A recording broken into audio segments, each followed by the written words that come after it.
Kalau dunia kau dapat, tapi akhirat kau rugi, itu masih dipanggil berjaya ke?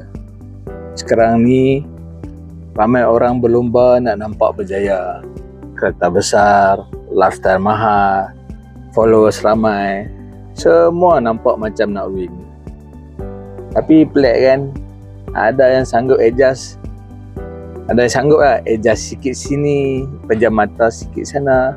Asalkan result nampak cantik. Yelah, janji nampak berjaya, cara tu belakang kira. Hakikatnya benda yang kita buat diam-diam itulah yang bentuk siapa kita sebenarnya. Orang mungkin tak nampak, tapi kau lupa Allah nampak. Dan kita sendiri pun tahu kejayaan bukan sekadar sampai, tapi cara kau sampai. So kalau dunia kau dapat, tapi kau kehilangan diri dan akhirat, itu bukan kejayaan, itu kerugian yang mahal.